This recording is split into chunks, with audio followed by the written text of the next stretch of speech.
Start हुआ है क्या?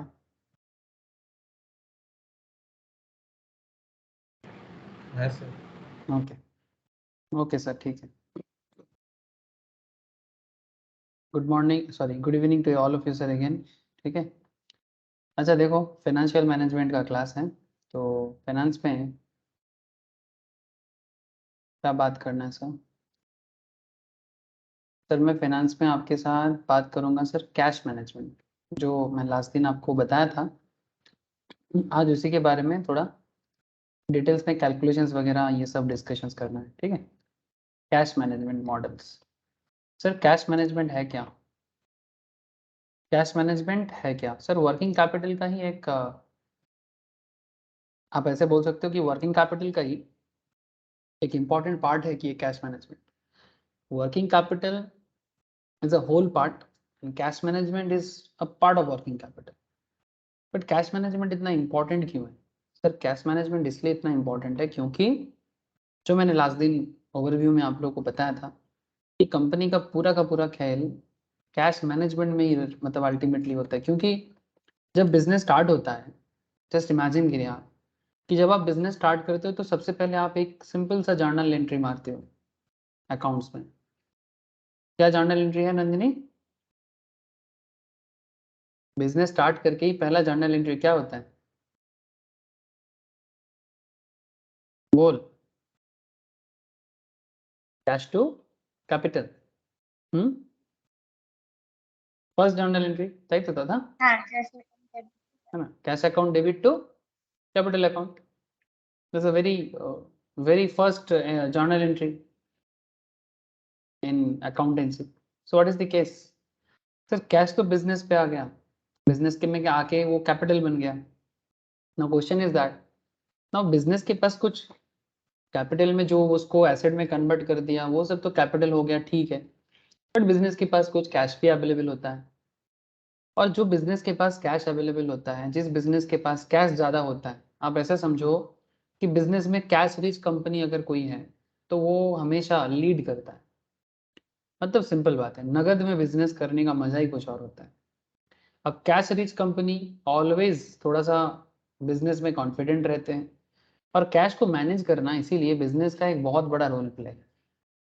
इसके बारे में मैंने लास्ट वीक आपको इम्पोर्टेंट कुछ केस स्टडीज भी बताया था। मुझे याद है कि मैं आपको स्टॉक मार्केट में भी कुछ कंपनीज के बारे में बात किया था।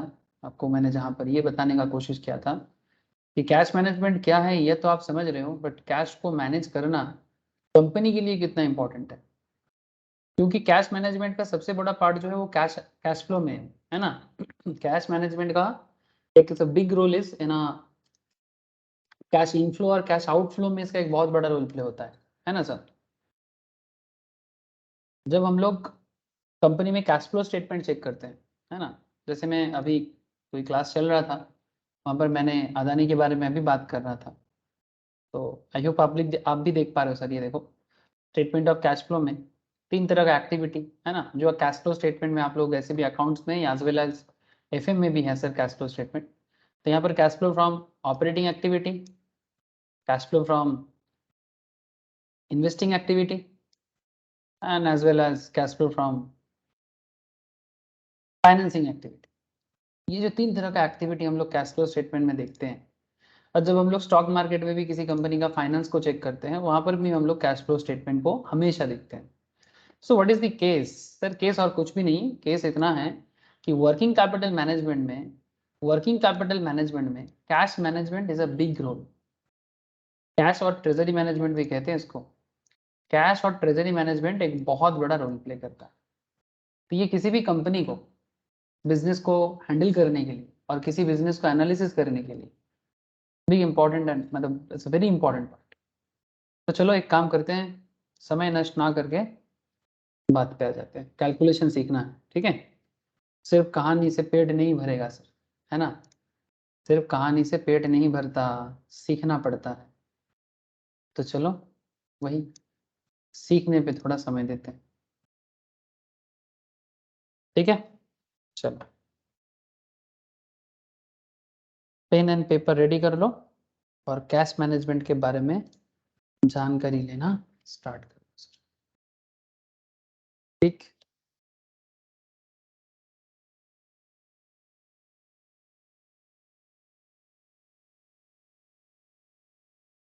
आई होप पेन पेपर रेडी है आप लोगों के पास।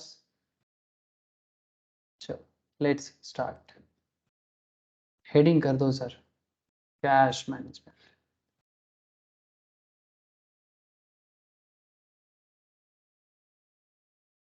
ठीक है,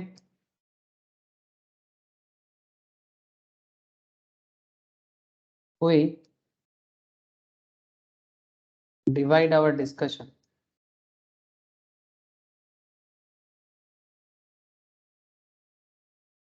on cash management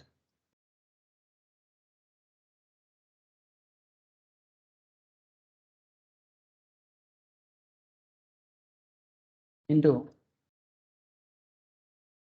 5 section.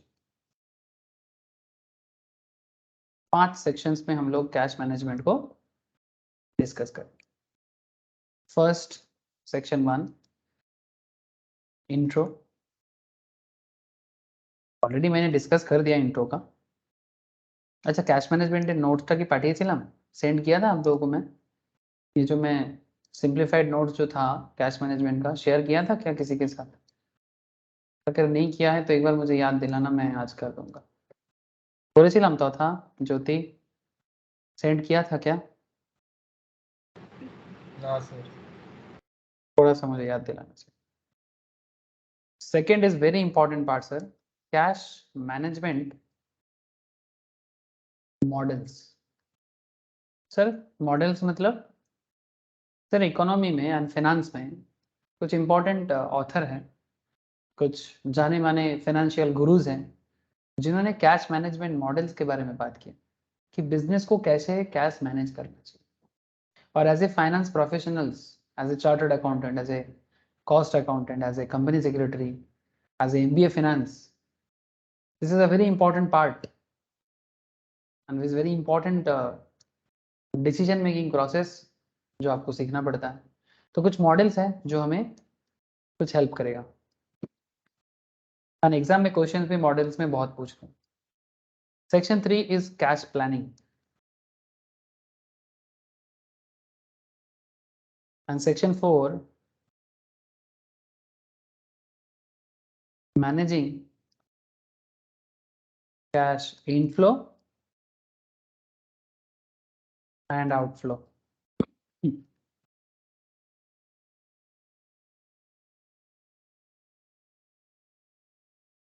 Section 5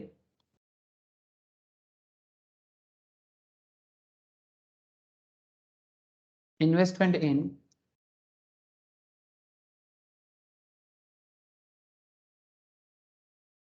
marketable securities. समझ रहे हैं ना सर? इन्वेस्टमेंट इन मार्केटेबल सिक्योरिटीज, कंपनी अपने कैश को मार्केटेबल सिक्योरिटी में इन्वेस्ट करके, लाइक शेयर में, बॉन्ड में इन्वेस्ट करके अपना पैसा को ग्रो कैसे कर सकता है। कंपनी के पास पैसा तो पड़ा रहता है सर, बट कंपनी उस पैसे को लेके ना प्रॉपरली मैनेज करने का कोशिश करता है। कंपनी क्या करता है, अपना ही जो एक्स्ट्रा पैसा है उनके पास, उसको कंपनी डिफरेंट जगह में इन्वेस्ट भी कर देता है, और स्पेशली मार्केटेबल सिक्योरिटीज में भी इन्वेस्टमेंट करता है। ठीक है, नाउ जैसे कि आपको एक दिखाता हूँ, अगर दिख जाए तो दिखाता हूँ आपको।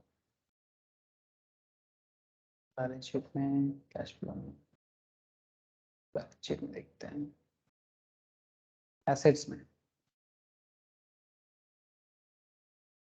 नॉन करेंट,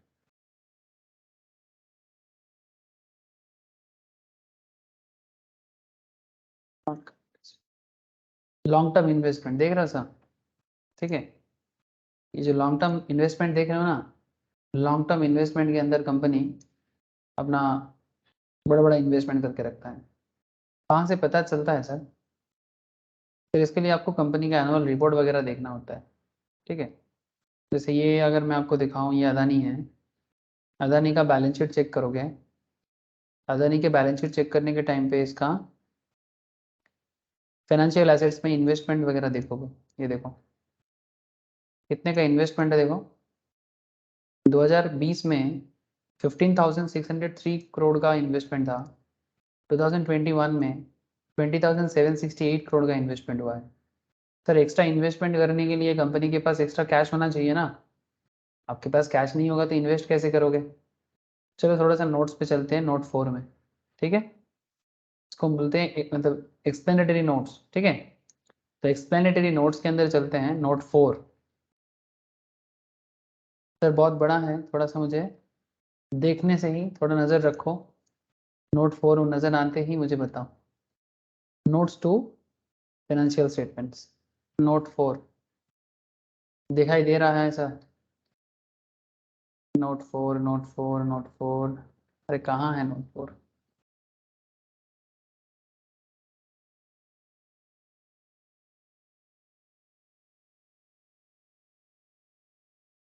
तीन, इसके बाद आ जाएगा शायद, ये देखो, नॉन करेंट इन्वेस्टमेंट, ठीक है।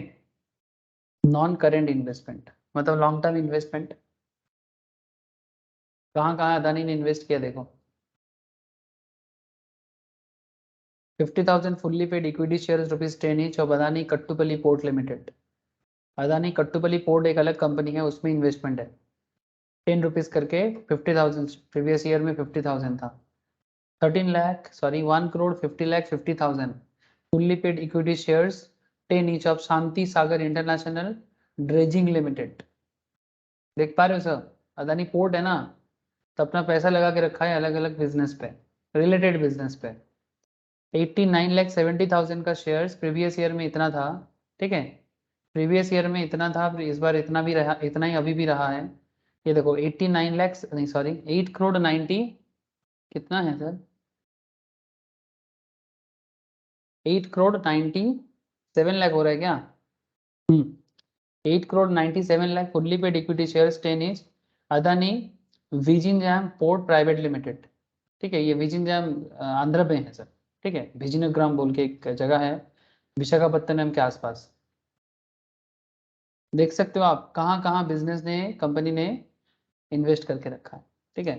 तो कुछ कुछ इन्वेस्टमेंट मार्केटेबल सिक्योरिटीज में भी होता है, कुछ अपने बिजनेस पे भी लॉन्ग टर्म के लिए होता है, ठीक है। ये देखो नॉन करेंट में equity shares in joint ventures, investment in cumulative convertible debentures of subsidiaries, ठीक है। ये देखो इतना सारा आपको डिटेल्स मिलेगा, मतलब कंपनी के पास पैसा रहने से कंपनी अपना पैसा डिफरेंट जगह में इन्वेस्टमेंट कर देता है, और इसी का हिसाब आपको 20,000 करोड़ दिख रहा है। तो ये सब भी आप कंपनी को जब एनालिसिस करते हो तो कंपनी कहाँ कितना पैसा लगा के रखा है इसका भी हिसाब किताब आपको मिलना चाहिए ना, है ना। इसका भी जो हिसाब है, अकाउंटेबिलिटी है, ये भी आपको चेक करना चाहिए। सो ये पूरा का पूरा जो कैश मैनेजमेंट है ना कंपनी का, किसी भी कंपनी को एनालिसिस करने के लिए फंडामेंटल चेकिंग्स के लिए भी बहुत इंपॉर्टेंट है। लेकिन सर अभी स्टार्ट करते हैं सेक्शन 1, थोड़ा इंट्रो लिखिए।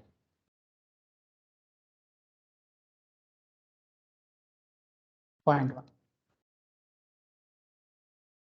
सर कैश इज द, लिखो sir, cash is the most liquid asset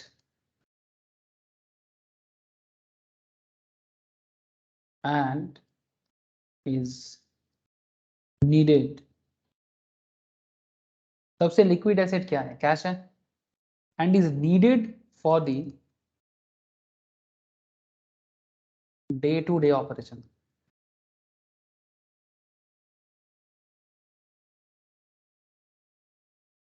of business.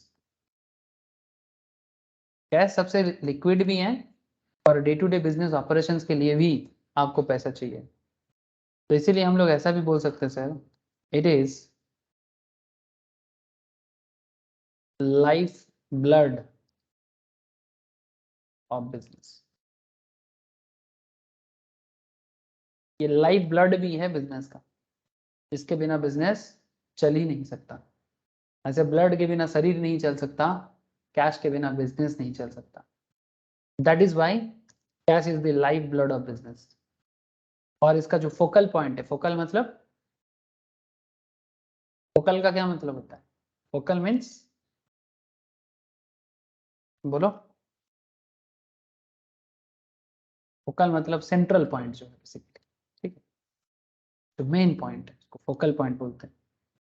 And focal point of all business activities, पूरा का पूरा जो बिजनेस एक्टिविटीज है, इस पूरे एक्टिविटीज में मेन जो पर्पस होता है वो कैश होता है। It is the life blood of business and focal point of all business activities. Okay, point 2।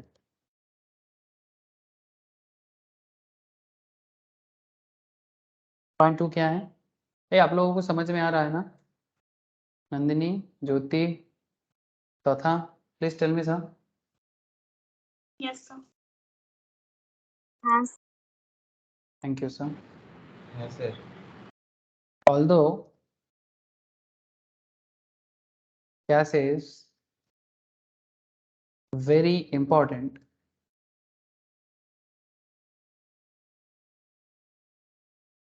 it has an opportunity.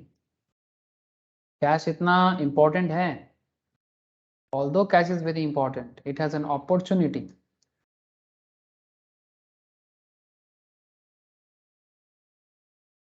cost. लेकिन इसका opportunity cost भी है in terms of return. Personal level में भी हेल्प हो जाएगा sir, not just big companies, small level में भी अपने पर्सनल कैश मैनेजमेंट में, या फिर आपका छोटा सा बिजनेस है वहां पर भी आप इसको यूज कर सकते हो अपनी फैमिली के लिए, अपने पर्सनल कैश को मैनेज करने के लिए भी डिसीजन काम आ सकता है। लेकिन कैसे? धीरे धीरे समझ में आएगा। Opportunity cost in terms of return, in terms of return forgone, return forgone, मैं समझाता हूँ। Hence there is a liquidity और profitability.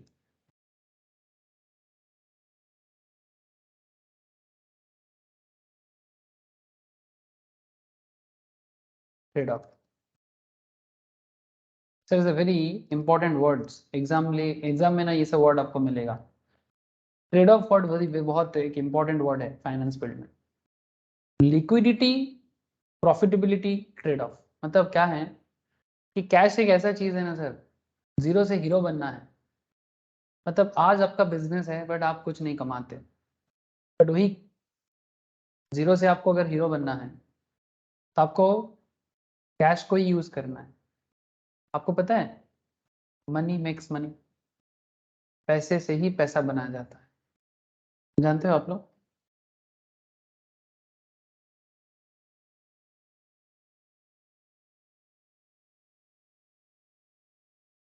अगर आप लोग चाहो तो मेरे से ये किताब लेके पढ़ सकते हो, एक स्पेशल किताब है सर, डीके पब्लिशिंग का, बड़ा ही अच्छा किताब है, मुझे अच्छा लगता है। मतलब इकोनॉमिक्स को सिंप्लीफाइड वर्जन्स में यहाँ पर समझाया गया है। मतलब अगर किसी को इकोनॉमिक्स जानना है तो प्लीज़ आप ये वाला किताब पढ़िए। मतलब बहुत छोटा किताब है नहीं, बट आपको बहुत सारा आइडिया क्लियर कर देगा। अगर किसी का कॉपी बुक इकोनॉमिक्स अच्छा नहीं लगता तो ये स्टोरी वाइज किताब वो ले सकता है। यहाँ पर इकोनॉमिक्स का मॉडर्न हिस्ट्री है यहाँ पर, ठीक है। जैसे देखो सर, फ्रंट पेज को देखो, आपको कुछ समझ में आएगा। क्या लिखता है? Make money from money. बात को ध्यान से समझिए। Tax cuts increase the tax take. अगर गवर्नमेंट आज टैक्स कट करता है तो कल आपसे टैक्स बढ़ा भी देगा। We can kick start poor economies by writing off डेब्ट। बहुत सारा कॉन्सेप्ट है। Wealth comes from land, the economy can be counted.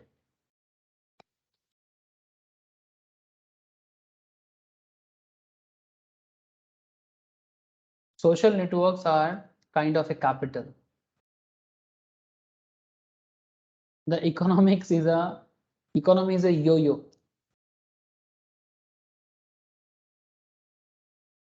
देख पा रहे सर आप लोग? The housing market mirror boom and bust. Finding a job is like finding a partner or house. Companies are price takers, not price makers. ये competitive market का concept है.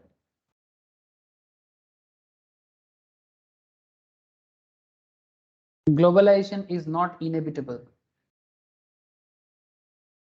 ऐसे बहुत सारा कॉन्सेप्ट है जो आपको इकोनॉमिक्स का आइडिया क्लियर कर देता है. और जैसे कि आपको क्या बोले, पैसे से ही पैसा बनाया जाता है सर.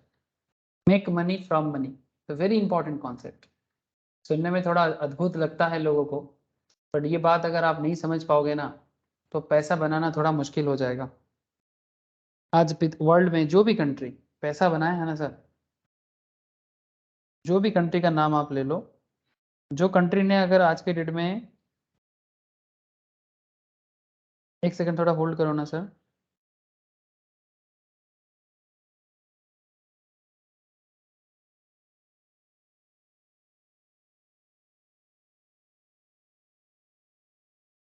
ठीक है. वर्ल्ड के डेट, आज की डेट में वर्ल्ड में जो भी कंट्री पैसा बनाया है उसने, ये बेसिकली ये कैपिटलिस्ट कॉन्सेप्ट है. देखो कैपिटलिस्ट ना कोई पॉलिटिकल कॉन्सेप्ट नहीं. पॉलिटिकली 3 तरह का कॉन्सेप्ट इकोनॉमी में यूज होता है. 3 तरह का क्या है, या तो आप सोशलिस्ट बनोगे, socialism, there is another concept of capitalism, और there is a concept of mixed. जैसे इंडिया मिक्स्ड कॉन्सेप्ट को यूज करता है. जैसे कुछ कंट्रीज हैं हमारे वर्ल्ड में जो सिर्फ सोशलिज्म को फॉलो करता है, एक्सट्रीमिस्ट. कुछ कंट्री ऐसा भी है जो सिर्फ कैपिटलिज्म को फॉलो करता है. बट इंडिया आज से नहीं, ऑलवेज मिक्स्ड कॉन्सेप्ट को फॉलो करता है. जहां जरूरत पड़ता है सोशलिज्म को भी अपना लेता है, और जहां जरूरत पड़ता है कैपिटलिज्म को भी अपना लेता है. ऐसा नहीं है कि आप किसी एक पर्टिकुलर में चलो. इंडियन सोच जो है कि आपको किसी पर्टिकुलर में चलना है, ऐसा नहीं है. एज पर द नीड चलो. जब जरूरत होगा कैपिटलिस्टिक कॉन्सेप्ट यूज करो, जब जरूरत पड़ेगा सोशलिस्टिक कॉन्सेप्ट यूज करो. मैं भी कैपिटलिज्म सोशलिज्म में नहीं पढ़ना चाहता. बेसिकली आपको मैं ये बताना चाहता हूँ कि ये जो मेक मनी फ्रॉम मनी, पैसे से ही पैसा बनाया जाता है, ये कैश मैनेजमेंट का एकदम बेसिक कॉन्सेप्ट है. ठीक है. Property should be private. Property सरकार का नहीं होना चाहिए. एक ऑब्वियसली कैपिटलिज्म सोच है, बट क्यों है ऐसा, क्यों कहा जा रहा है? What is the just price? You don't need to barter when you have coins. मतलब हमारे सोसाइटी में पहले बार्टर सिस्टम होता था, बाद में कॉइन सिस्टम आया. मतलब करेंसी कैसे आया? Make money from money. इसका मेन थिंकर जो है मेडिसी फैमिली बोल के एक है सर. ठीक है. 13th century scholastic writers. ठीक है. British journalist Walter Bagehot, bank of England में ये कॉन्सेप्ट पे बात हुआ था कि पैसे से ही पैसे बनाया जाता है. It's a very interesting concept sir. ये देखो सर,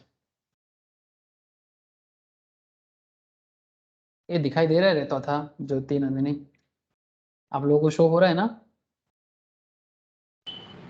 हाँ सर. हाँ सर. देखो sir, it's a very interesting concept कि पैसे से कैसे पैसा बनता है. Use your wealth to found a bank. ठीक है. कैसे हो रहा है देखो, साइकिल को देखो. आप अपना वेल्थ को फाइंड आउट करो, मतलब जो भी वेल्थ आपके पास है उसको एक बैंक में डालो. फिर बैंक क्या करता है, उसी पैसे को उधार देता है. बैंकिंग सिस्टम कैसे काम करता है, how banking system works actually. जैसे मानो कि बैंकिंग सिस्टम में एसबीआई बोल के ये एक बैंक है हमारे देश में और कुछ नहीं है. Simple example, state bank of India. आपके पास वेल्थ है तो आप इस वेल्थ को करेंसी में कन्वर्ट कर दिया. ठीक है. वेल्थ इक्वल्स टू मानो करेंसी. जो भी वेल्थ है उसको एक करेंसी में कन्वर्ट करती है फॉर इजी ट्रांजैक्शंस. ना वेल्थ इक्वल्स टू करेंसी. अब करेंसी चला गया स्टेट बैंक में. अब एसबीआई क्या करेगा, lend wisely and monitor your loans. SBI क्या करेगा, आपका पैसा है, आपने पैसा डाल दिया. एसबीआई क्या बोलता है आपको कि ठीक है आप हमें करेंसी दिए, आपका वेल्थ दिया आपका, मैं आपको कुछ इंटरेस्ट प्रोवाइड करूंगा. ये स्टेट बैंक आपको बता रहा है, माने. ठीक है. अब एसबीआई आपको, आपने जो भी एफडी में पैसा डाला, जो भी आपने सेविंग्स का पैसा डाला, जो भी whatever you provided to the SBI, whatever be the amount, crore हो सकता है, लाख हो सकता है, एसबीआई क्या करता है, अब मानो आपके पास एक्स्ट्रा था, you have a surplus money, you have a surplus money, that is why you park your money in bank. जिसके पास सरप्लस नहीं होता वो थोड़ी ना बैंक में पैसा रखता है। जो डेली लेबर होता है वो बैंक में क्या पैसा रखेगा, अगर डेली 100 रुपीज कमाता है तो डेली खाएगा क्या और बैंक में रखेगा क्या। सो जिसके पास सरप्लस पैसा है वो अपना सरप्लस पैसा बैंक में लाएगा। और बैंक क्या करेगा, जिनके पास डेफिसिट है, किसी को बिजनेस करना है, ठीक है, सिंपल एग्जांपल है, बिजनेस करना है बट पास में पैसा नहीं है, बात को ध्यान से समझे, वो जीरो लेवल में है, मैं आपको ट्रेड ऑफ समझा रहा हूँ, आप मेरे बात को समझिएगा। एक पॉइंट में मैंने आपको लिखा है कॉपी में, देखो, लिक्विडिटी, प्रॉफिटेबिलिटी, ट्रेड ऑफ। तो इसका क्या मतलब, बिजनेस जीरो लेवल में है और बिजनेसमैन के पास पैसा नहीं है, वो बैंक में जाएगा, एसबीआई क्या बोल रहा है, लोन लेके जाओ मेरे से। पैसा बैंक का है क्या, पैसा पब्लिक का है, किसी और का है। मानो ए का पैसा है, बी को लोन चाहिए। अब एसबीआई बोलता है कि ठीक है मेरे पास है 1 करोड़ मेरे पास है, कितना लोन चाहिए। अब बी बोला मेरे को 10 लाख चाहिए। इस तरह से एसबीआई 10 लोगों को लोन दे सकता है। आरबीआई को थोड़ा साइड में रख देते हैं अभी, हाँ, कि आरबीआई को कुछ डिपॉजिट रखना होगा, सिक्योरिटी रखना होगा, है ना, एसएलआर क्या है, सीआरआर क्या है, वो सब में अभी बात नहीं करते। अगर 10 लाख करके एसबीआई 10 लोगों को लोन दे सकता है। सो अगर एसबीआई एफडी का रेट तो आप लोगों को पता है, 6% 7% में एफडी में रेट दे रहा है, सेविंग्स में 2-3% देगा, लेकिन लोन प्रोवाइड करेगा तो कम से कम 8% से लेके 15% तक लोन दे सकता है, 15-20% तक भी जा सकता है, होम लोन से लेके पर्सनल लोन तक। तो एसबीआई क्या कर रहा है, ये लोन प्रोवाइड करके यहाँ से इनकम कर रहा है। लेकिन बिजनेस को क्या मिल रहा है सर, बिजनेस को जो पैसा का, मनी का डेफिसिट था इनके पास, कैश का डेफिसिट था इनके पास, वो डेफिसिट इसका दूर हो गया। तो use your wealth to found a bank, lend wisely and monitor your loans, spread your risk across different investment. ठीक है, आप अपना रिस्क को डिफरेंट इन्वेस्टमेंट जोन में डाल दो, कुछ बैंक में, कुछ स्टॉक मार्केट में, कुछ इधर उधर, ठीक है। पर इधर देखो, gather deposit and keep enough cash to cover withdrawals. Deposit को गैदर करो, keep enough cash to cover withdrawals, ठीक है। As as the bank grows average cost fall and profit multiply. जैसे जैसे बैंकिंग सिस्टम में पैसा का ग्रो होगा, सिंपल सा कॉन्सेप्ट है, स्टॉक मार्केट म्यूचुअल फंड कुछ नहीं है, सिंपल बैंकिंग सिस्टम में जैसे जैसे बैंक के पास पैसा बढ़ेगा ऑटोमेटिकली इकोनॉमी में ग्रोथ आएगा, क्योंकि बैंक के पास कैपिटल बढ़ेगा तो बैंक भी इस कैपिटल को यूज करके इन्वेस्टमेंट बढ़ा पाएगा। बैंक का इन्वेस्टमेंट क्या है, लोन प्रोवाइड करना। बैंक अगर ज्यादा से ज्यादा लोन प्रोवाइड कर पाएगा, बिजनेसमैन के पास पैसा आएगा, बिजनेसमैन उससे बिजनेस करेगा, बैंक को लोन रिपे करेगा। तो क्या होगा, जिसके पास सरप्लस पैसा है वो तो चुपचाप, अगर सरप्लस है तो घर पे रखेगा तो बेसिकली डिप्रिशिएट हो जाएगा। उससे अच्छा है बैंक में दो, बैंक कम से कम आपका पैसा को मार्केट में सर्कुलेट करके आपको रिटर्न प्रोवाइड करेगा। तो अल्टीमेटली ये जो मेक मनी फ्रॉम मनी, ये जीरो लेवल से हीरो लेवल में भी किसी को पहुंचा सकता है, लेकिन ऑप्टिमम एंड वाइज यूज करना होगा सर, तभी जाके ऐसा हो सकता है। सुनने में बड़ा आसान है बट रियलिटी में मैनेजमेंट बहुत जबरदस्त होना चाहिए। बोलो सर, समझ में आया, make money from money, please tell me. अब इसको आप बैंकिंग सिस्टम के बाहर थोड़ा और रिस्की एरिया में जाओ, ठीक है, डिफरेंट इन्वेस्टमेंट में जाओ, उसमें बैंक आ सकता है, म्यूचुअल फंड आ सकता है, ठीक है। म्यूचुअल फंड भी क्या करते हैं आप लोगों को पता है, स्टॉक मार्केट आ सकता है, इंश्योरेंस बिजनेस आ सकता है, आजकल इंश्योरेंस का भी बहुत बड़ा मार्केट है। आप यहाँ पर, जैसे यहाँ पर बैंक में पैसा पार्क होता है, आप वहाँ पर इंश्योरेंस में पार्क करते हो, है ना, health insurance, life insurance, car insurance, accident insurance, fire insurance, different insurance में पैसा जाता है। ये आपका डर का थोड़ा चिंता है अगर कुछ हो जाए तो, लेकिन इंश्योरेंस कंपनी क्या करता है, उसी पैसे को लोगों को लोन देता है। जैसे एलआईसी भी तो उसी तरह से लोन का बिजनेस स्टार्ट किया, एलआईसी लोन भी होता देता है, और एलआईसी स्टॉक मार्केट में इन्वेस्टमेंट भी करता है। तो मनी का सर्कुलेशन कैसे हो रहा है आप देख पा रहे हो सर,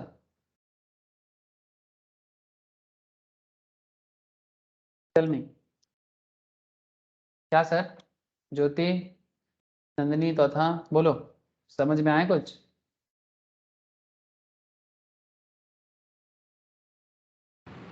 है sir. This is a capitalistic सोच। इस सोच को कैपिटलिस्टिक कहते हैं। इसमें कोई लड़ाई झगड़ा का जगह नहीं है, ठीक है। ये हर एक सिस्टम में होना चाहिए, क्योंकि जब तक ये सर्कुलेशन नहीं होगा इकोनॉमी को आप कभी भी डेवलप नहीं कर सकते। जिस कंट्री में बैंकिंग सिस्टम डेवलप नहीं है वो कंट्री क्या डेवलपमेंट करेगा? जिस कंट्री में बैंकिंग सिस्टम डेवलप नहीं है उस कंट्री में आप क्या डेवलपमेंट करोगे? इकोनॉमी को थोड़ा सा ये सब रिस्क लेना पड़ेगा। और जब तक ये डेवलपमेंट आज आज नहीं सर, ये वर्ल्ड वाइड, इवन आप चाणक्य के टाइम पे भी देखोगे ना, चंद्रगुप्त मौर्य का टाइम देखोगे, इंडिया जब जब इकोनॉमिकली सुपर पावर रहा है वर्ल्ड में, तब तब आप इतना समझ लेना कि भारत का बैंकिंग सिस्टम, भारत का बिजनेस लेवल इसीलिए डेवलप था। जैसे आज अमेरिका है, जापान है, इंग्लैंड है, ठीक है, यूरोपियन नेशंस है। इकोनॉमिकली डेवलप होने के लिए फाइनेंशियली डेवलप होना बहुत ज़रूरी है, ठीक है। Money is very important part sir, money बहुत इंपॉर्टेंट पार्ट है। वैसे एक कहावत है सर, मनी है तो हनी है। It's a true. जब जब देश में फाइनेंशियल डेवलपमेंट है तब तब आप ये समझ लेना कि देश का आधा से ज़्यादा प्रॉब्लम सॉल्व, करप्शन भी दूर हो जाएगा। एक सिंपल एग्जांपल आपको मैं देता हूँ। एक टाइम था, मैं अब मेरा खुद का एक्सपीरियंस बता रहा हूँ। जैसे आज एक बहुत प्राउड का दिन है sir, West Bengal, Kolkata, West Bengal नहीं कोलकाता, पूरा भारत में एक सिटी सेफेस्ट सिटी का एक सुना है आप लोगों ने? Safest city in India, big big cities में, आई थिंक खबर पड़ा है आप लोग। तो उसमें लगातार 2 साल ऐसा हो गया कि कोलकाता रैंक 1 में है, specially for women safety. Big cities like Mumbai, Delhi, Bangalore, Chennai, इनके कंपैरिजन में कोलकाता हर पैरामीटर में नंबर 1 हुआ है, इवन पूना को भी क्रॉस कर गया। रीजन कुछ भी हो, बट मैं जितना वेस्ट बंगाल को समझता हूँ, मैं आपको एक सिंपल सा इकोनॉमिक कॉन्सेप्ट बता रहा हूँ सर। एक टाइम था हमारे वेस्ट बंगाल में, जो मतलब जो थोड़ा बेकार लड़का लोग होता था ना सर, यही लोग तो थोड़ा क्राइम के साथ जुड़ जाता था। क्या करता था, जब जॉब नहीं होता था ना, जब जॉबलेस हालत में होता था ज़्यादा, आजकल फिर भी कुछ ना कुछ करने को है सर। आप लोग ये नहीं देखोगे कि कोई यूथ है और वो बेकार बैठा हुआ है, कुछ नहीं तो कम से कम स्विगी जोमेटो में डिलीवरी का काम कर रहे हैं, कुछ नहीं तो कम से कम फ्लिपकार्ट में काम कर रहे हैं, कुछ नहीं तो किसी ना किसी मॉल में काम कर रहे हैं। ये टाइम इकोनॉमिक फ्लोरिश का टाइम है। एक टाइम था बंगाल, वेस्ट बंगाल जैसे highly populated, densely populated state में, densely populated 10 crore plus population, वहां पर अगर जॉबलेस यूथ क्या करेगा? बैठे बैठे सिर्फ बदमाशी करता था। और जब इंसान के पास जॉब आ जाता है, कुछ तो मिले भाई, 5,000, 7,000, 10,000, 15,000, 20,000, कुछ तो मिले, काम तो है। तो जब वर्क कल्चर क्रिएट हो जाता है ना, ऑटोमेटिकली कुछ सोशल मैटर भी गायब हो जाता है।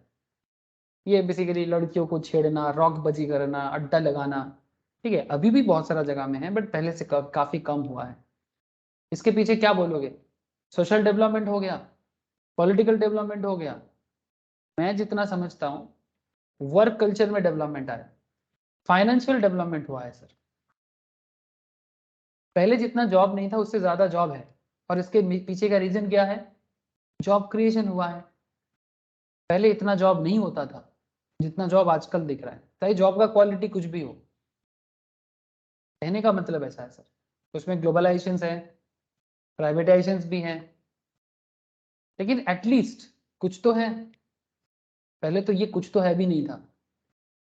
तो ये सिस्टमेटिक वे में अगर यूथ के पास जॉब होगा ना, तो कम से कम यूथ जॉब में फोकस करेगा। अरे भाई 8 घंटा 10 घंटा जॉब करेगा, ड्यूटी करेगा, फिर बदमाशी करने का ना शरीर में और ताकत नहीं रहेगा।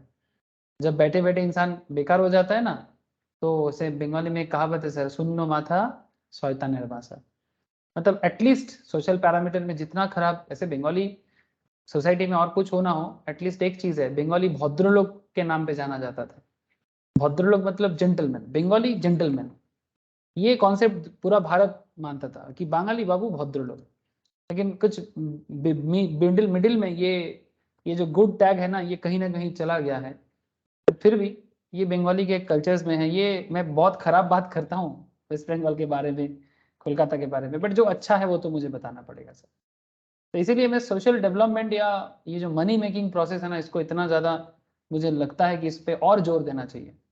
मेक मनी फ्रॉम मनी कैसे करना है? इनोवेशन लाना है, बिजनेस लाना है, कैश मैनेज करना है। ऐसा नहीं कि कैश है तो कुछ भी करे। जैसे क्या कर रहे हैं देखो, हाईकोर्ट ने रिसेंटली एक ऑर्डर पास किया, आप लोगों ने देखा? एक ऑर्डर दिया है, बोला है कि ये जो क्लब को इतना सारा पैसा दिया जा रहा है 60,000 करके दुर्गा पूजा में, ठीक है, क्यों दिया जा रहा है, इसका जस्टिफिकेशन मांगा गया है। लास्ट बार बोला गया था कि कोरोना सेफ्टी के लिए, बट इस बार तो ऐसा सेफ्टी का मैटर है नहीं, तो फिर इस बार क्यों दे रहे हो? तो अभी देखो क्या बताता है, हाईकोर्ट ने बोला है, कलकत्ता हाईकोर्ट ने, मतलब फालतू का कैश को इधर उधर ना करके प्रॉपर बिजनेस पे लगाया जा सकता है, जिसमें जेन्युइन जॉब क्रिएशन हो सकता है। And my concept is that जैसे एक इकोनॉमी कर सकता है, एक पर्टिकुलर कंपनी कर सकता है, ऐसे इंडिविजुअल लेवल में भी प्रॉब्लम सॉल्व हो सकता है। इंसान को चुपचाप बैठे नहीं रहना चाहिए, कुछ ना कुछ करते रहना चाहिए, जिसको हम लोग बोलते हैं ना इफेक्टिव करना, कुछ effective optimum utilisation of resources. चुपचाप बैठे रहने से कुछ फायदा नहीं है। इकोनॉमी क्रिएट करो, जॉब क्रिएट करो, खुद कमाओ, दूसरे को भी कमाने का मौका दो। ये सिंपल सा एक कॉन्सेप्ट है, मेक मनी फ्रॉम मनी। और कैश मैनेजमेंट इसमें बहुत बड़ा रोल प्ले करता है। आई होप कि आप लोग धीरे धीरे रियलाइज कर पाओगे ये कितना बड़ा कॉन्सेप्ट है। मतलब ये कॉन्सेप्ट किसी अमेरिका से सीखने का मैटर नहीं है, या जापान से सीखने का मैटर नहीं है, या यूके से या इंग्लैंड से सीखने का मैटर नहीं है। ये एक सिंपल सी कॉन्सेप्ट है कि पैसे से ही पैसा बना जाता है। चलो सर आगे बढ़ते हैं। लेकिन पैसा का मिसयूज करने से पैसा बनेगा नहीं सर, पैसा चला जाएगा। कुछ प्रॉपर कॉन्सेप्ट में पैसा को यूज करना चाहिए। पॉइंट 3, मैं इकोनॉमी के बारे में इतना सारा बात क्यों कर रहा हूँ? अब चलो एक फेमस इकोनॉमिस्ट के बारे में बात करना है। अकॉर्डिंग टू केन्स, नाम सुने हो सर केन्स का? सर कभी नाम सुना आप लोगों ने? Very famous economist, modern economist, J M Keynes. कौन है ये J M Keynes? John Maynard Keynes. Economics में सी इंटर में इसके बारे में काफी डिटेल्स पढ़ना पड़ता है सर। और जो लोग इकोनॉमिक्स ऑनर्स करते हैं उन्हें भी केन्स के बारे में बहुत पढ़ना पड़ता है। इवन जो लोग बीकॉम पढ़ा है, बीकॉम फाइनल ईयर में भी जॉन मेनर्ड केन्स का थ्योरी होता है। ये है केन्स। क्या किया है इन्होंने सर? इनके इकोनॉमिक्स थ्योरी ने first world war and second world war के मिडिल पे जो सिचुएशंस हुआ था वर्ल्ड लेवल में, इनके कहने पे, इनके थ्योरी के बेसिस पे, इनके कॉन्सेप्ट के बेसिस में, मतलब बोलते हैं ना थीम, इनका जो इकोनॉमिक थीम है उस थीम को अप्लाई करके वर्ल्ड वाइड, पूरा वर्ल्ड वाइड, किसी एक कंट्री का मैटर नहीं, पूरा वर्ल्ड वाइड डेवलपमेंट क्रिएट हुआ है सर। और उस समय को ग्रेट डिप्रेशन कहा जाता था, 1930s का टाइम था। फर्स्ट वर्ल्ड वॉर एंड और सेकेंड वर्ल्ड वॉर स्टार्ट होगा, ऐसा सिचुएशंस। जो वर्ल्ड का ब्लैक डे है सर, वर्ल्ड का ब्लैक टाइम है सर, एरा, ब्लैक एरा, 1914 से 1918 एंड 1939 टू 1945, तो बिग टाइम। लेकिन इस बीच में वर्ल्ड वाइड जो प्रॉब्लम क्रिएट हुआ था उसमें जॉन मेनर्ड केन्स का बहुत बड़ा हाथ है। वही बात, जब जब इकोनॉमी में प्रॉब्लम है तब तब आप कैसे इकोनॉमी को रिवाइव करते हो। Economic thinking challenging the ideas of neoclassical economics that held that free market would in the short to medium term automatically provide full employment। एक फ्री मार्केट कॉन्सेप्ट को क्रिएट किया गया था। फ्री मार्केट मतलब government intervention कम रहेगा, ऐसा market बनाओ। As long as workers were flexible in their wage demands. Market को मार्केट की हालत में छोड़ दो, मार्केट को मार्केट की हालत में छोड़ दो, मार्केट को ना ज्यादा रिस्ट्रिक्शन पे मत डालो। जैसे आज भारत का एग्रीकल्चर का हालत है, इंडियन एग्रीकल्चर सिस्टम बहुत ज्यादा रेस्ट्रिक्शंस पे है। प्रॉब्लम क्या है रेस्ट्रिक्शन में रहने के कारण? रेस्ट्रिक्शंस के कारण मार्केट इकोनॉमी डेवलप नहीं हो पा रहा है सर। सर एग्रीकल्चर ना इंडिया का, एग्रीकल्चर इंडिया का बेस है सर, और एग्रीकल्चर से भारत अपने आप को दुनिया में बेस्ट बना सकता है, दुनिया को फूड सप्लाई कर सकता है। लेकिन इसको डेवलप करने के लिए एग्रीकल्चरल इकोनॉमी में एक फ्री मार्केट कॉन्सेप्ट क्रिएट करना हो। कहना आसान है, बट सर भारत में इतना बुद्धू लोग भी है ना, बात समझ नहीं पाता। और ये सिर्फ एग्रीकल्चर के लिए नहीं है, हर एक चीज में होता है। मैं आपको इसलिए बोल रहा हूं क्योंकि अब बात को समझा करो, ये आज का बात नहीं कर रहा हूं मैं। 1930s में जॉन मेनार्ड केन्स ने क्या बताया देखो आप, फ्री मार्केट। जब इकोनॉमी डिप्रेशन हो जाते हैं, जब इकोनॉमी डिप्रेशन में चला जाता है, जब इंसान डिप्रेशन में चला जाता है, उसके साथ क्या किया जाता है? आपके अंदर और प्रेशर क्रिएट किया जाता है कि आपको फ्री करना चाहिए। Please tell me, Jyoti, Nandini, anyone, please tell me. तथा जब आप बहुत ज्यादा डिप्रेस हो जाते हो तो आप क्या चाहते हो कि लोग और प्रेशर दे आपको, या फिर आपको थोड़ा फ्री कर दिया जाए? मतलब आप अपने मन में थोड़ा फ्री होना चाहते हो। क्या अच्छा होना चाहिए डिप्रेशन में? एक ह्यूमन बीइंग डिप्रेशन में आ जाए तो क्या करना चाहिए उसके साथ? बोलो ना, की रहता था बोल। जी सर। ऑब्वियसली फ्री करना चाहिए। तो इकोनॉमी को भी तो फ्री करना चाहिए। बांध के क्यों? क्या करना, क्या क्या क्या उखाड़ लेंगे हम लोग? इकोनॉमी को अगर बहुत ज्यादा बॉन्डेज में लाएंगे तो फिर क्या कर लेंगे? एटलीस्ट डिप्रेशन टाइम में, हाँ, अगर इकोनॉमी गलत रास्ते पे जा रहे हैं, ज्यादा फ्री होने के कारण अगर आप गलत इस्तेमाल कर रहे हो, मिस यूज हो रहा है, तब आप उसमें बांधो। बट जब डिप्रेशन चले तब मत बांधो यार। In the short to medium term may automatically provide full employment as long as workers were flexible in their wage demands. He argued that aggregate demand determined the overall level of economic activity, total spending in the economy, and that inadequate aggregate demand could lead to prolonged periods of high unemployment. And since wages and labor costs are rigid downwards, the economy will not automatically rebound to full employment. मतलब employment unemployed बहुत ज़्यादा हो गया था। Keynes advocate the use of fiscal and monetary policies to mitigate the adverse effect of economic recessions and depressions. He detailed these ideas in the magnum opus, The General Theory of Employment, Interest and Money. इसके ऊपर BCom honours में, economics honours में एक special paper होता है, the general theory of employment, interest and money. 1936 में इनका ये मास्टरपीस निकला था। Leading Western economies has begun adopting Keynes policy recommendation. Almost all capitalist government had done so by the end of 2 decade followings.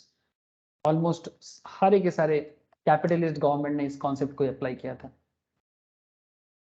और फिर धीरे धीरे जो यूरोपियन, वेस्टर्न यूरोपियंस में एंड अमेरिका में जो रिवोल्यूशंस आया, जो प्रॉब्लम को ठीक किया गया, इसका एक बहुत बड़ा ये उदाहरण है सर। रिसेंट एग्जाम्पल है सर ये, ठीक है।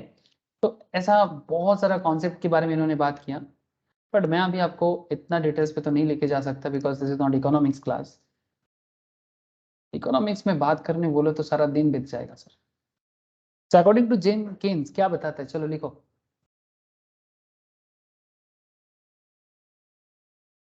There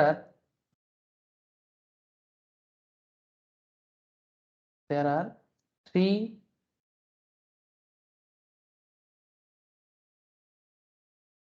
three types of demands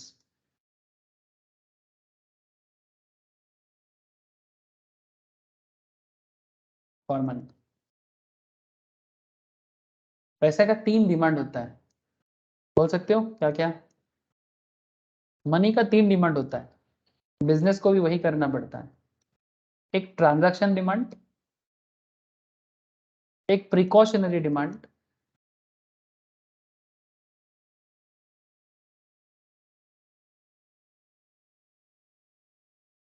और एक speculative demand.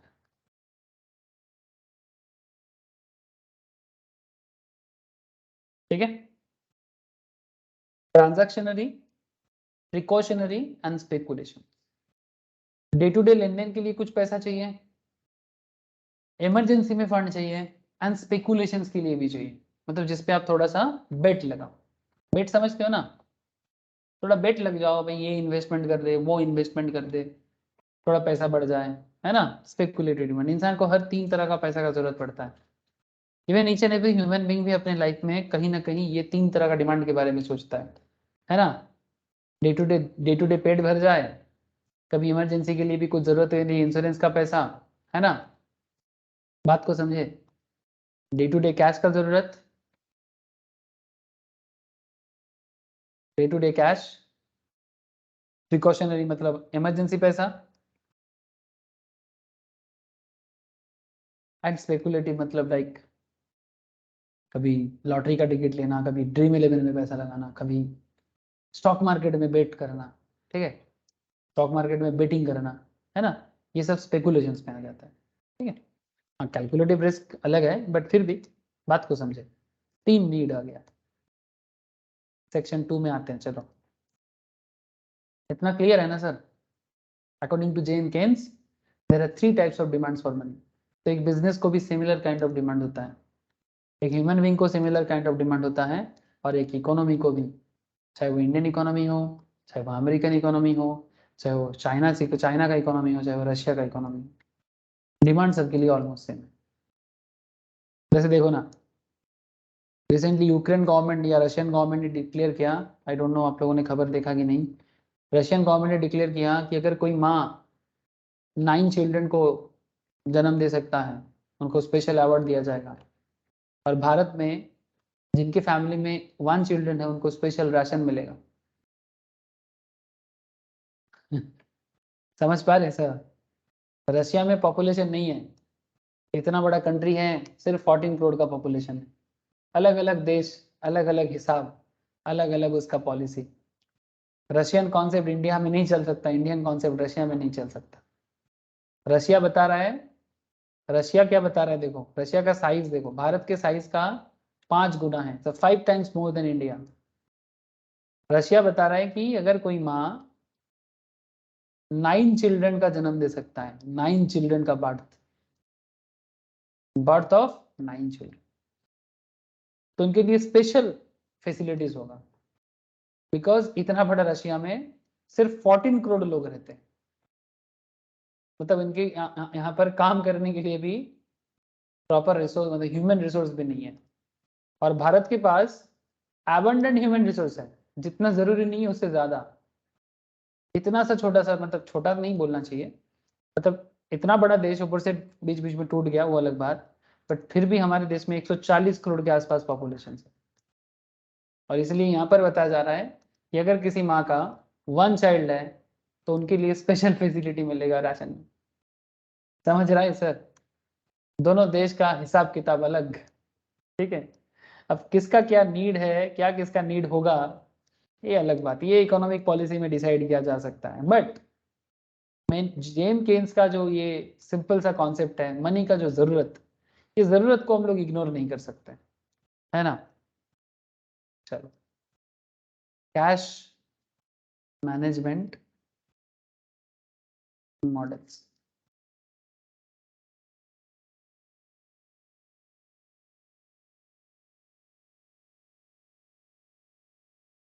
Point 1, introduction and classification.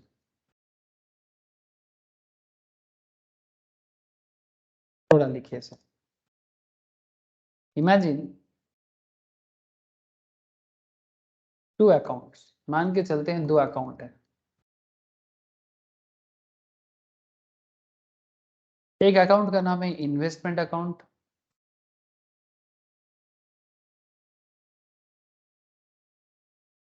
और दूसरा का नाम है कैश अकाउंट, ठीक है। ए लिखिस तो, हेलो, क्या रे, लिख रहे हैं ना। हाँ sir. Periodically, funds could be, thank you sir, funds could be transferred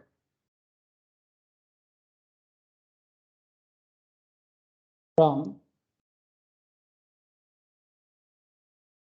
investment account to cash account. ठीक है? The manner in which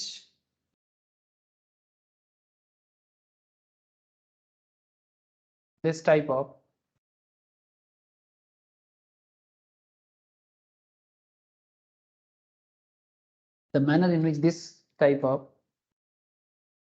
नहीं देखो this would take place.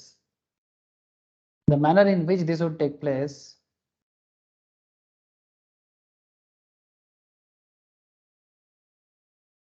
is explained by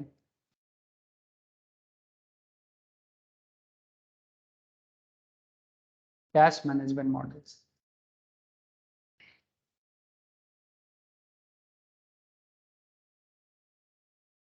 मतलब आपका इन्वेस्टमेंट अकाउंट है और अपने इन्वेस्टमेंट अकाउंट से कैश मैनेजमेंट में पैसे को कब किस तरह का कन्वर्जन करोगे, वो कन्वर्जन को कैसे क्या करना है, उसके बारे में जो मॉडल्स है वो actually cash management models discuss करता है. There are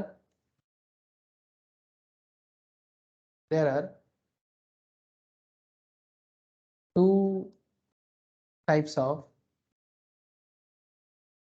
cash management models.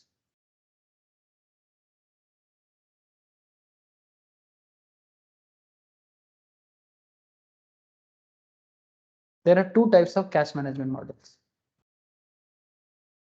एक मॉडल का नाम है sir Baumol model. So very famous models. Baumol model में क्या होता है मैं आपको समझाता हूँ.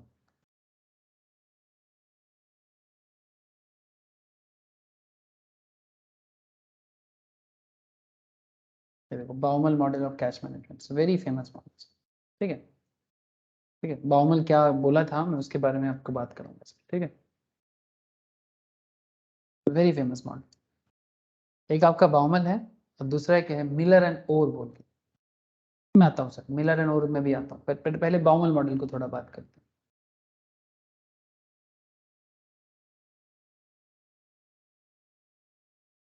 बाउमल मॉडल को डिटरमिनिस्टिक मॉडल कहते हैं. क्या बोलते हैं साहब? डिटरमिनिस्टिक. तो मतलब है कि ये सर्टेन है, तब सब चीज सर्टेन होने से ये मॉडल काम करता है. और एक है sir Miller and Orr model.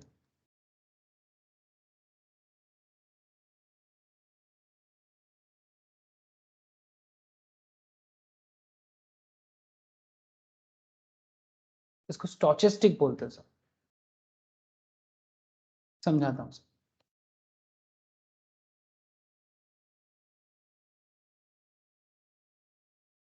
स्टोचेस्टिक में क्या होता है, ये अनसर्टेन होता है सर.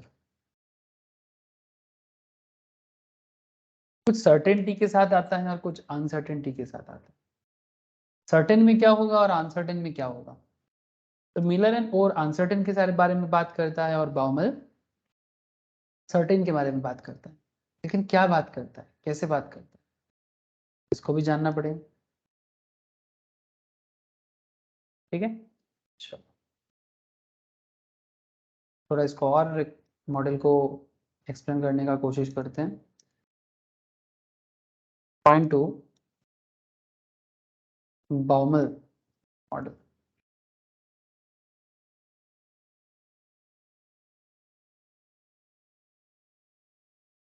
सर बाउमल मॉडल क्या बताता है, देखो स्टेप 1 कुछ स्टेप्स में इसको लिखो, फिर मैं इसका प्रैक्टिकल भी कराऊंगा आपको. पहले स्टेप लिखो फार्म. फार्म मतलब बिजनेस. ठीक है, बिजनेस जो है वो अपना बिजनेस को जो कर रहा है ना वो अपना short term long term model पे चलता है. तो यहाँ पर बता रहा है sir firm should define its short term planning horizon. Business पहले ही अपना शॉर्ट टर्म प्लानिंग होराइजन बता दे, फिर आता है step 2, total cash management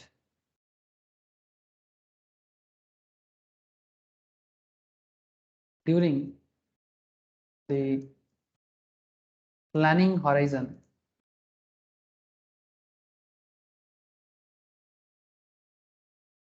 equals to T. मान के चलते हैं कि ये टी है, अगर total time cash management during planning horizon अगर टी है, ठीक है, initially this is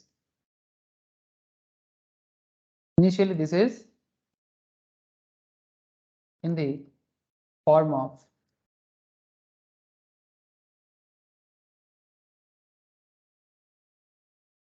marketable securities.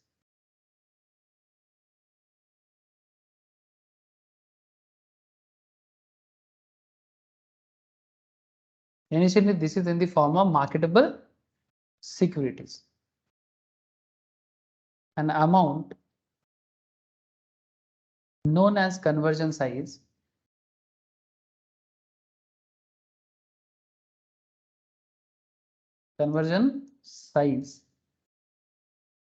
C, an amount known as conversion size को C बोलेंगे, ठीक है। मैं समझाता हूं, मतलब कितना अमाउंट ऑफ पैसा इन्वेस्टमेंट अकाउंट से कैश अकाउंट पे आएगा, इसको बोलते हैं अमाउंट, ठीक है। An amount known as conversion size को C will be periodically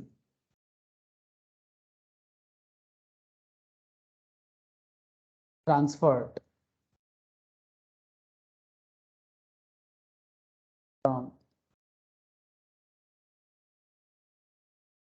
investment account to cash account. एकदम रियल लाइफ बिजनेस सिचुएशन है।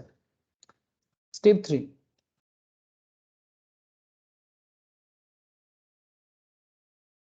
कन्वर्जन कॉस्ट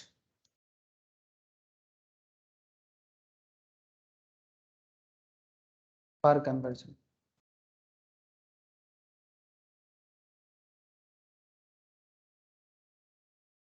यहाँ पर ना आपको कॉस्टिंग वाला खेल आएगा, जैसे कॉस्टिंग में होता है ना मटेरियल कॉस्ट में यू क्यू टाइप्स, तो आपको भी यहाँ पर ना यू क्यू का कॉन्सेप्ट नजर आएगा। कन्वर्जन कॉस्ट पर कन्वर्जन, इसको ना बी से डिनोट करो, बी कन्वर्जन कॉस्ट पर कन्वर्जन। और ये अगर फिक्स्ड है, ठीक है, बाउमल बताते हैं इसको फिक्स्ड, दैट इज लिखना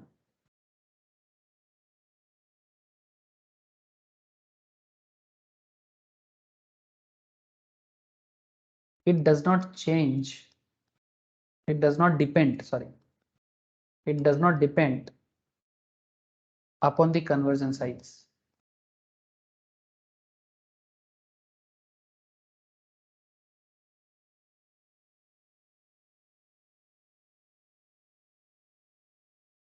That is C.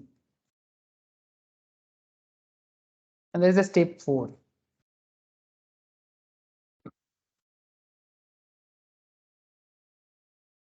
So total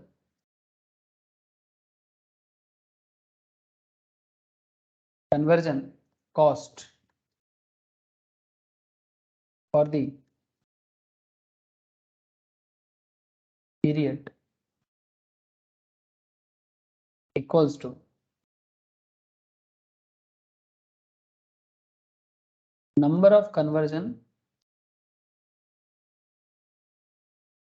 into B equals to P by C into B.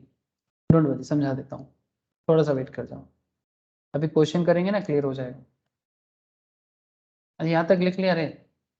Hello, step 4 तक हो गया? हेलो चौथा, नंदिनी, ज्योति, ओके। स्टेप 5 लिखिए sir.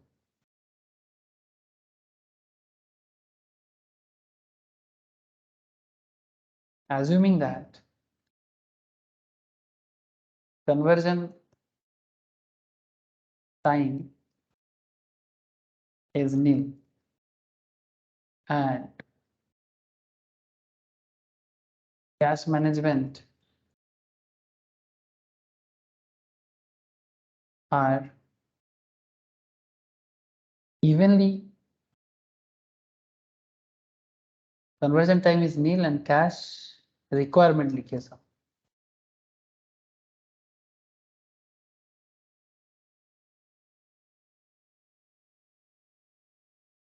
Cash requirements are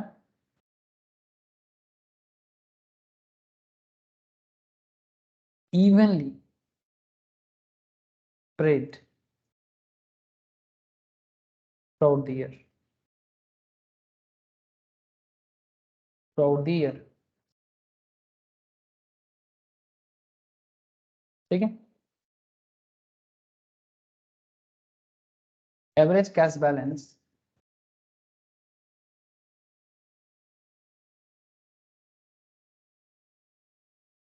held, मतलब कितना बिजनेस में एवरेज कैश बैलेंस है, इसको माना जाता है ऐसे C/2।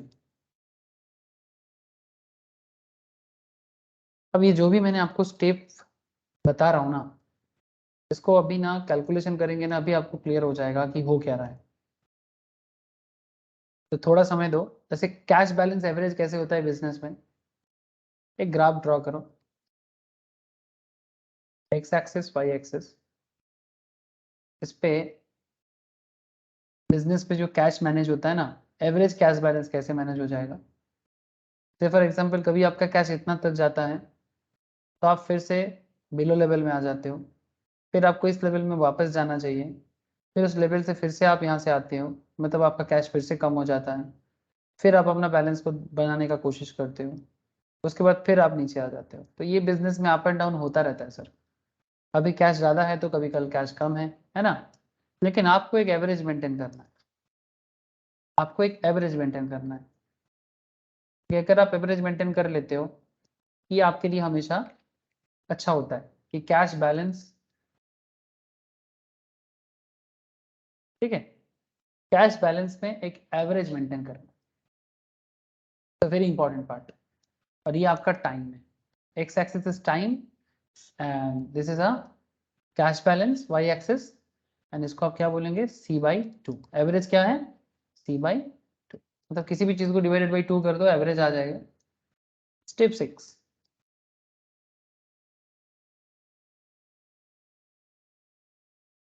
let I be the interest rate for the planning horizon।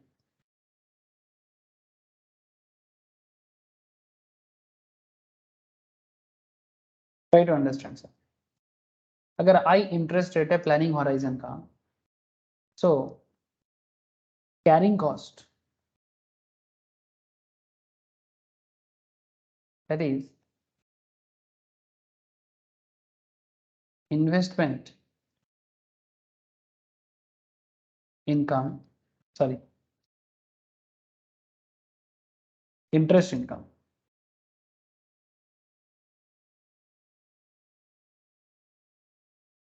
interest income for one on average cash balance, one on average cash balance held equals to I into C/2।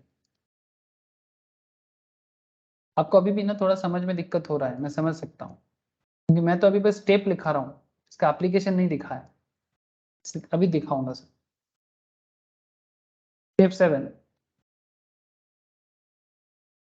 Total cost equals to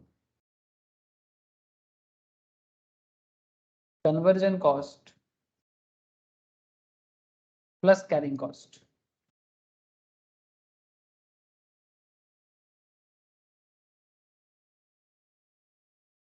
Conversion cost plus carrying cost. So क्या निकला? Total cost को हम लोग y से denote कर देते हैं, t by c into B plus i into C by 2. ये रहा आपका फॉर्मूला टोटल कॉस्ट का. लेकिन still there is something to discuss. देखो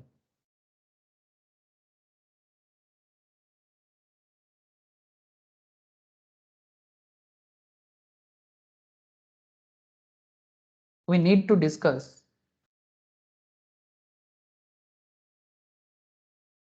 we need to find out the optimum level of C, that is C star. इसको C star बोलेंगे. क्या C star है? C star मतलब at which total cost, that is y, is the least. y is the least मतलब सबसे कम. कैसे होगा? थोड़ा ग्राफिकली कॉन्सेप्ट को ड्रॉ करते हैं. ग्राफिकली कुछ ऐसा होगा, x y, इसमें आपका जो C एरिया है ना, C इज दिस एरिया, मतलब C स्टार. सिस्टर क्या है? Sister is that level of optimum level जिसमें आपका टोटल कॉस्ट सस्ता पड़ेगा. आपको वो लेवल ढूंढना है. आपको यहाँ पर वो लेवल को ढूंढने के लिए ये यहाँ पर एक पॉइंट देना चाहिए. ठीक है. अब इस पॉइंट में आपका जो कॉस्ट एरिया है उसको आप ऐसे एक कर्व बनाइए.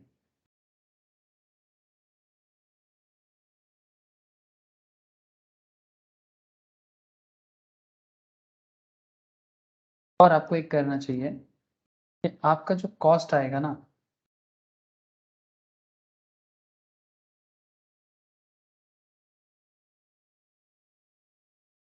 थोड़ा सा वेट कर जाओ, सब समझ में आ जाए.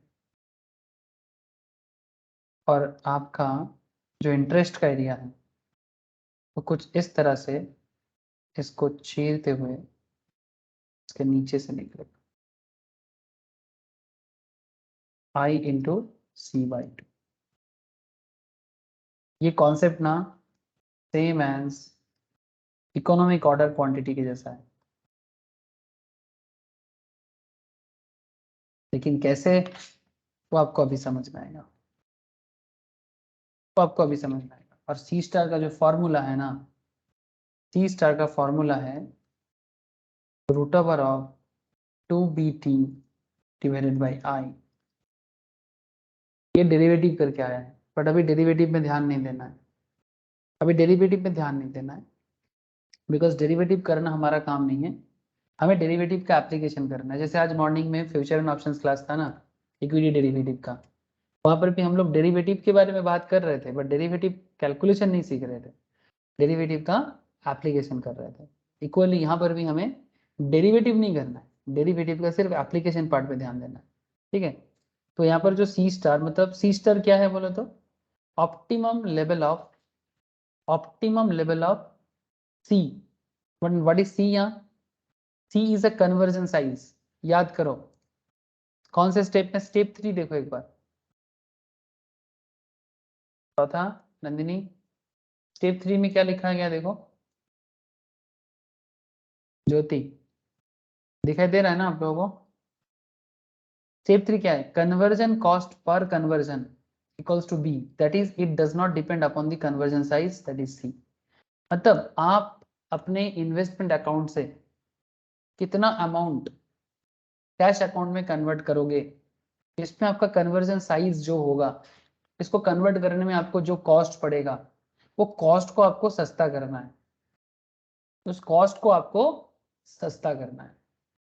मैं बस आपको इतना बताना चाहता हूं कि ये जो सी स्टार आया है ना, ये सी स्टार का फॉर्मूला एक्चुअली यहां से आया है।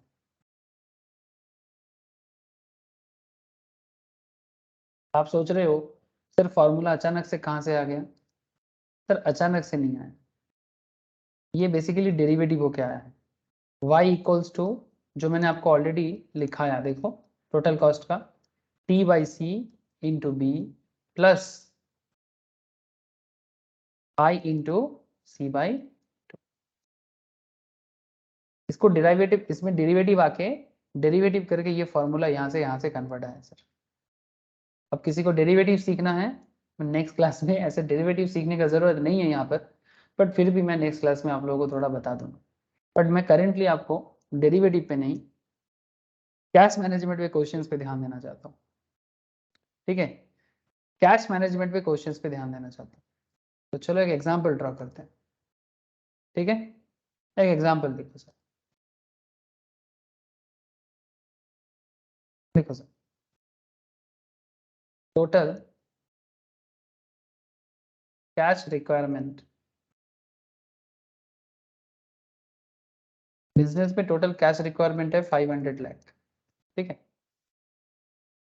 प्लानिंग हॉराइजन कितना है बिजनेस का?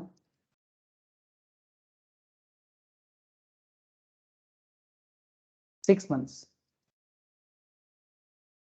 ठीक है, इंटरेस्ट रेट चल रहा है 8% पर annum। Conversion cost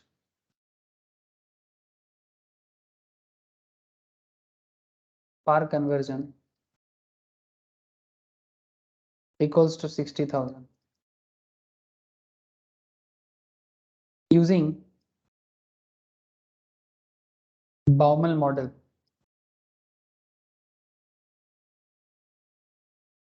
and calculate, using Baumol model and calculate। Question है optimum conversion size and point B, total cost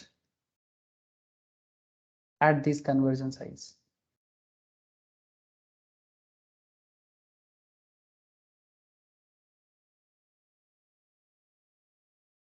total cost in this conversion at this conversion size। बात को समझे, आपके इन्वेस्टमेंट अकाउंट में पैसा है, बट आपको वो पैसा को कैश में कन्वर्ट करना है। You need 500 lakh, planning horizon 6 महीने का है, इंटरेस्ट रेट 8% पर annum चल रहा है, कन्वर्जन कॉस्ट है 60,000 का पर कन्वर्जन में।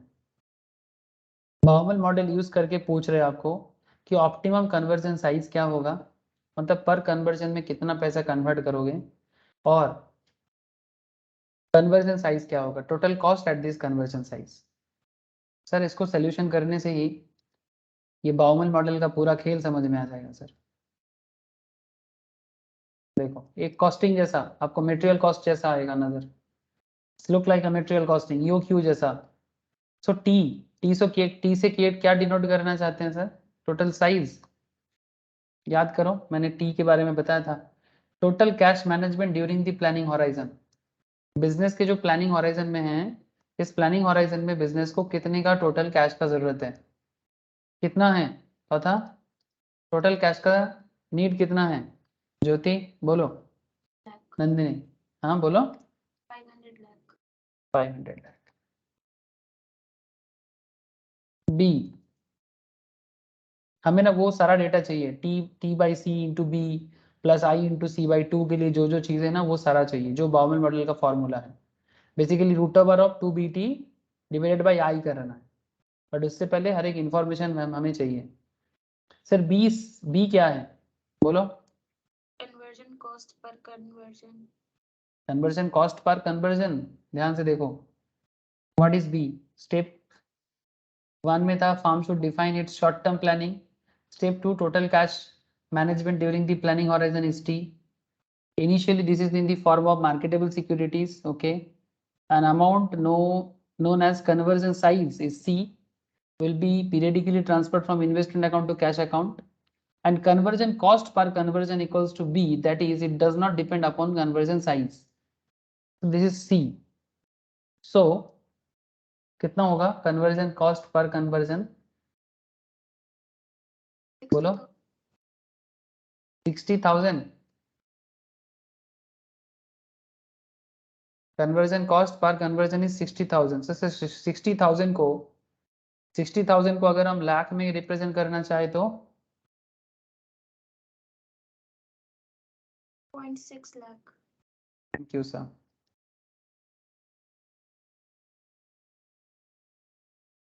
What about I? I is interest rate क्या?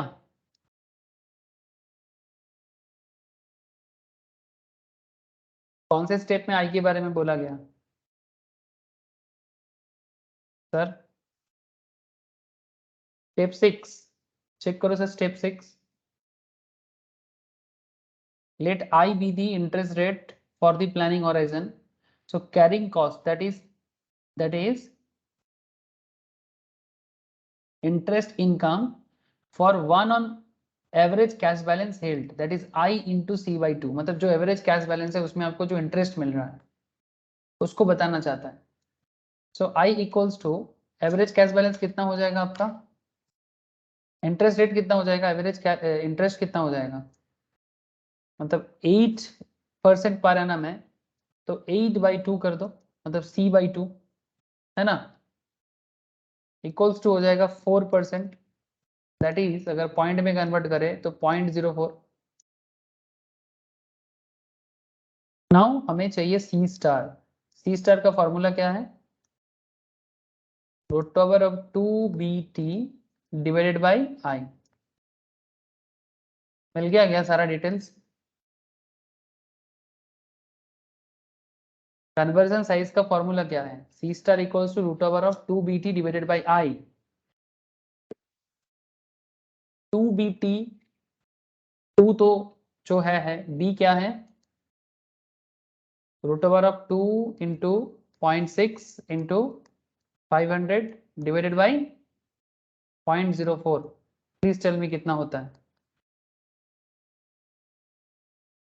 1,50,000. 1,50,000। Sorry. चौथा नंदिनी बोलो कितना हुआ है, ज्योति सही करो। Sir, 122.47. Thank you.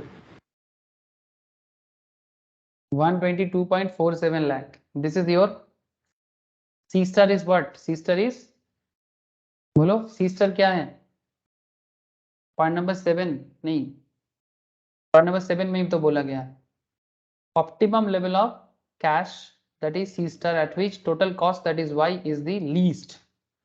मतलब C star that level of cost है, मतलब कैश कन्वर्जन है जिस amount of cost cash conversion में आपका कॉस्ट सबसे कम पड़ेगा।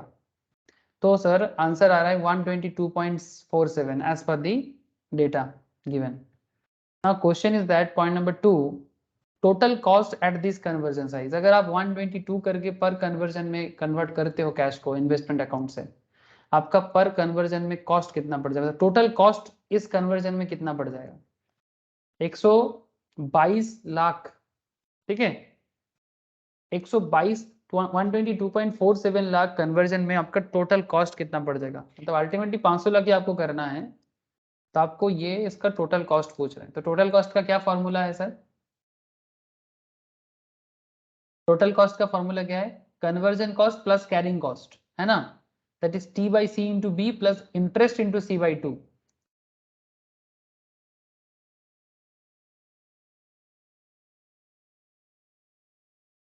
T/C into B plus interest into C by. अब बोलो टोटल साइज 500।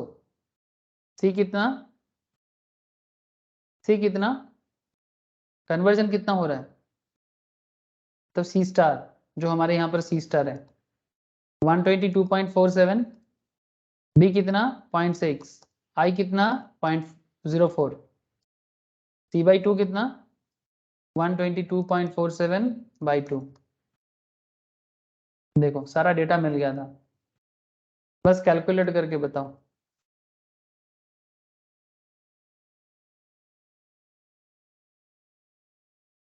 इसको कैलकुलेट करो, पहले इसको करो फिर इसको करो। इधर का कितना होता है, इधर का कितना होता है।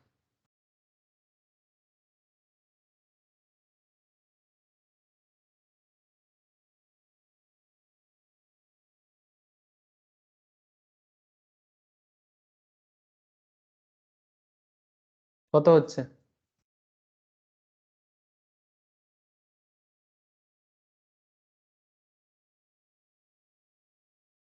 কিরে করলি, कितना हो रहा है सर,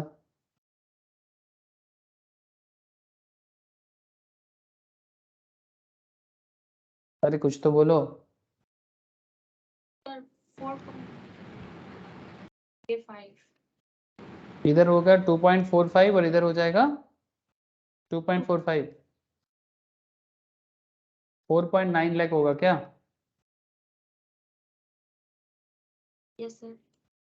ठीक है, दैट मीन्स ये जो अमाउंट ऑफ कॉस्ट है 122 लाख, ठीक है, मतलब ओवरऑल 500 लाख है, बट ऑप्टिमम जो कैश आप कन्वर्ट कर सकते हो वो 122 लाख का है, investment account to cash account as per Baumol model, और उसमें आपका ओवरऑल कॉस्ट पड़ जाएगा इस कन्वर्जन साइज में 4.9 लाख का, 4.9 लाख का। तो अब देखो इन्वेस्टमेंट अमाउंट जैसे इन्वेस्ट करते हैं फिर इन्वेस्ट करके उसको उठाते हैं ना, तो खर्चा आता होगा, है ना। यहाँ पर 100 करोड़ों में डील हो रहा है तो बिजनेस में कॉस्ट आता है, तो हर एक कॉस्ट को मैनेज करना पड़ता है, और ये कैश मैनेजमेंट में ये भी एक बहुत बड़ा रोल प्ले है। बड़े बड़े बिजनेस में ये बहुत ही मतलब इम्पोर्टेंट काम हो जाता है सर। क्वेश्चन लिखो सर दो एग्जाम्पल 2, होमवर्क रहेगा। कंसिडर द डेटा, नहीं कंसिडर द सेम डेटा, जो डेटा आपके पास ऑलरेडी है in the previous some.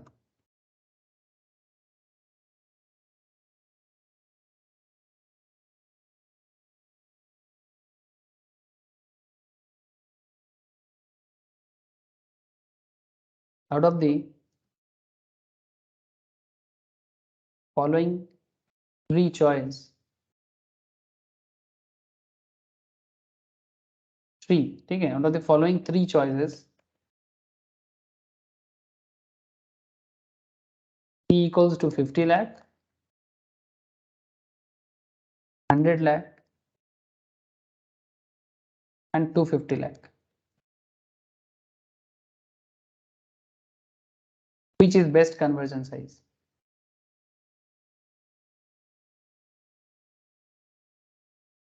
Sir हम लोग पहले वाला क्वेश्चंस में 122 कैलकुलेट करके निकाले थे, यहाँ पर मैं आपको ऑप्शन दिया 50 लाख, 100 लाख, 250 लाख, कौन सा कन्वर्जन साइज बिजनेस के लिए बेस्ट हो सकता है। कैलकुलेट कैसे करना है समझ गए होंगे, ठीक है। Use Baumol model, model use करो, ट्राई करना, ठीक है। और एक एग्जांपल ट्राई करना sir.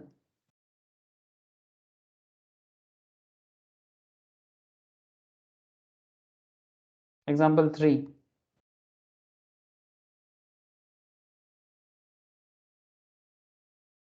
once again consider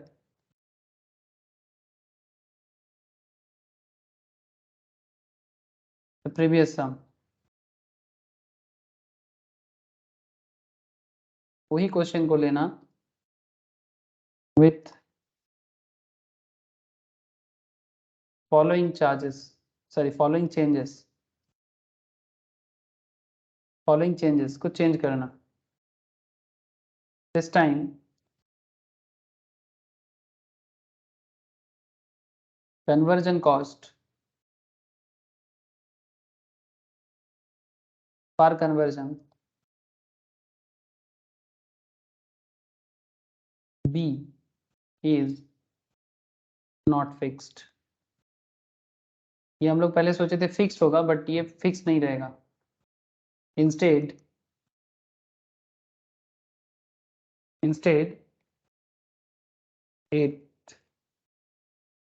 it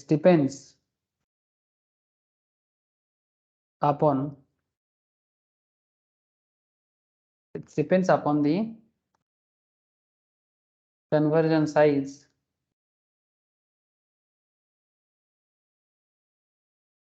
as shown below।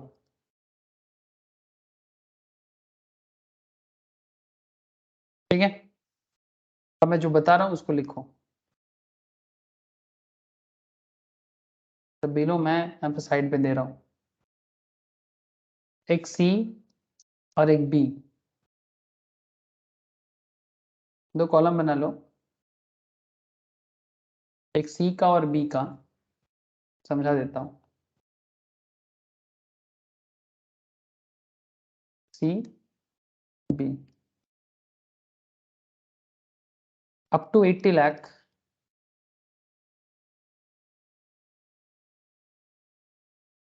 0.8 lakh का कॉस्ट है। 80 लाख से अगर 150 लाख का कन्वर्जन है तो 0.7 लाख का कॉस्ट है, और बियॉन्ड 150 लाख 0.5 लाख कॉस्ट है। आउट ऑफ द चॉइस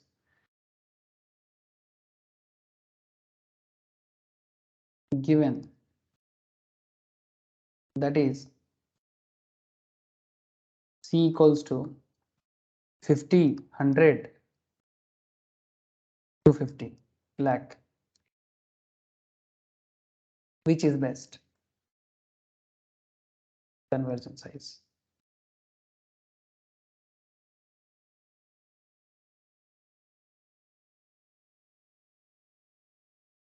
बोलो सर, क्वेश्चन समझ में आया रहे?